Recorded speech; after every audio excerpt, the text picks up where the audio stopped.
ನಾವು 100ಕ್ಕೆ 100 ಅಸೆಂಬ್ಲಿನಲ್ಲಿ ಗೆಲ್ತಾನೆ ಅಂತಕ್ಕಂಥ ನಂಬಿಕೆ ಇಟ್ಕೊಂಡಿದ್ದು. ಆದರೂ ಗೊತ್ತಿಲ್ಲ, ರಾಜಾಜಿನಗರದ ಜನ ಅವರನ್ನ ಸೋಲಿಸಿದ್ರು.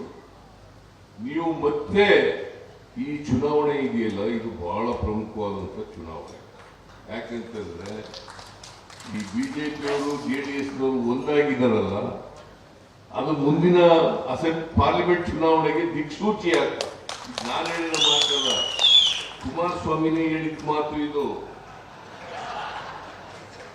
ಕುಮಾರಸ್ವಾಮಿ ಅವರು ಏನ್ ಹೇಳಿದ್ರು ಅಂತಂದ್ರೆ, ನಾವಿಬ್ರು ಒಂದಾಗ್ಬಿಟ್ಟಿದೀವಿ, ಈ ಪುಟ್ಟಣ್ಣ ಚುನಾವಣೆ ಇದೆಯಲ್ಲ, ಇದು ಈ ರಿಸಲ್ಟ್ ಇದೆಯಲ್ಲ, ಈ ಫಲಿತಾಂಶ ಅದು ಪಾರ್ಲಿಮೆಂಟ್ ಚುನಾವಣೆಗೆ ದಿಕ್ಸೂಚಿ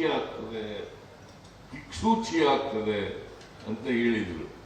ಈಗ ನಾವು ಯಾವ್ದೊಂದು ದಿಕ್ಸೂಚಿಯನ್ನು ತಗೋಬೇಕು? ಕುಮಾರಸ್ವಾಮಿ ಮಾತಿನ ಪ್ರಕಾರನೇ ದಿಕ್ಸೂಚಿ ಏನು? ನಿಮ್ಮ ಈ ರಿಸಲ್ಟ್ ನೀವು ಕೊಟ್ಟಿದ್ದೀರಲ್ಲ, ಈ ತೀರ್ಪು, ಇದು ದಿಕ್ಸೂಚಿ ಮುಂದಿನ ಪಾರ್ಲಿಮೆಂಟ್ ಚುನಾವಣೆಗೆ.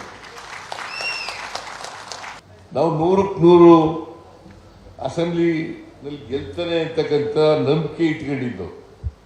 ಆದರೂ ಗೊತ್ತಿಲ್ಲ, ರಾಜಾಜಿನಗರದ ಜನ ಅವರನ್ನ ಸೋಲಿಸಿದ್ರು. ನೀವು ಮತ್ತೆ ಈ ಚುನಾವಣೆ ಇದೆಯಲ್ಲ, ಇದು ಬಹಳ ಪ್ರಮುಖವಾದಂಥ ಚುನಾವಣೆ. ಯಾಕಂತಂದ್ರೆ ಈ ಬಿಜೆಪಿಯವರು ಜೆಡಿಎಸ್ನವರು ಒಂದಾಗಿದ್ದಾರಲ್ಲ, ಅದು ಮುಂದಿನ ಪಾರ್ಲಿಮೆಂಟ್ ಚುನಾವಣೆಗೆ ದಿಕ್ಸೂಚಿ ಆಗ್ತದೆ. ನಾನು ಹೇಳಿದ ಮಾತಲ್ಲ, ಕುಮಾರಸ್ವಾಮಿನೇ ಹೇಳಿದ ಮಾತು ಇದು.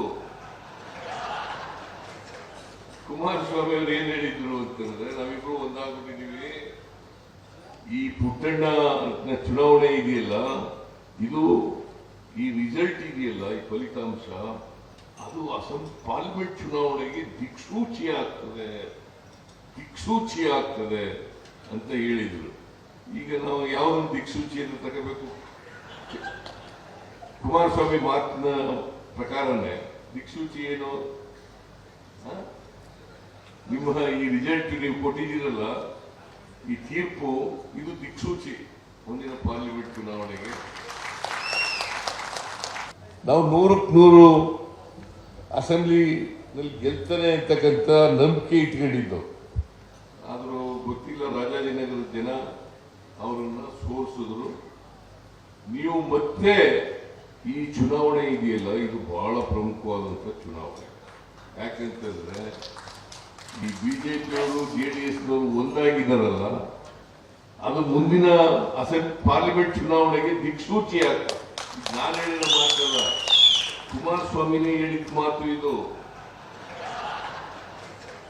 ಕುಮಾರಸ್ವಾಮಿ ಅವರು ಏನ್ ಹೇಳಿದ್ರು ಅಂತಂದ್ರೆ, ನಾವಿಬ್ರು ಒಂದಾಗ್ಬಿಟ್ಟಿದೀವಿ, ಈ ಪುಟ್ಟಣ್ಣ ಚುನಾವಣೆ ಇದೆಯಲ್ಲ, ಇದು ಈ ರಿಸಲ್ಟ್ ಇದೆಯಲ್ಲ, ಈ ಫಲಿತಾಂಶ ಅದು ಪಾರ್ಲಿಮೆಂಟ್ ಚುನಾವಣೆಗೆ ದಿಕ್ಸೂಚಿ ಆಗ್ತದೆ ಅಂತ ಹೇಳಿದ್ರು. ಈಗ ನಾವು ಯಾವ್ದೊಂದು ದಿಕ್ಸೂಚಿಯನ್ನು ತಗೋಬೇಕು? ಕುಮಾರಸ್ವಾಮಿ ಮಾತಿನ ಪ್ರಕಾರನೇ ದಿಕ್ಸೂಚಿ ಏನು? ನಿಮ್ಮ ಈ ರಿಸಲ್ಟ್ ನೀವು ಕೊಟ್ಟಿದ್ದೀರಲ್ಲ, ಈ ತೀರ್ಪು, ಇದು ದಿಕ್ಸೂಚಿ ಮುಂದಿನ ಪಾರ್ಲಿಮೆಂಟ್ ಚುನಾವಣೆಗೆ. ಅನುಕ್ಷಣದ ಸುದ್ದಿಗಳಿಗಾಗಿ ವಿಸ್ತಾರ ನ್ಯೂಸ್ ಯೂಟ್ಯೂಬ್ ಚಾನೆಲ್ ಸಬ್ಸ್ಕ್ರೈಬ್ ಮಾಡಿ. ಹೊಸ ಸುದ್ದಿಗಳ ನೋಟಿಫಿಕೇಶನ್ಗಾಗಿ ಬೆಲ್ ಐಕಾನ್ ಕ್ಲಿಕ್ ಮಾಡಿ. ಲೇಟೆಸ್ಟ್ ಅಪ್ಡೇಟ್ಸ್ಗಾಗಿ www.vistaranews.com ವೆಬ್ಸೈಟ್ಗೆ ವಿಸಿಟ್ ಮಾಡಿ. ಅಂಗೈಯಲ್ಲೇ ಜಗತ್ತಿನ ಸುದ್ದಿ ತಿಳಿಯಲು ವಿಸ್ತಾರ ನ್ಯೂಸ್ ಕನ್ನಡ ಆಪ್ ಡೌನ್ಲೋಡ್ ಮಾಡಿ.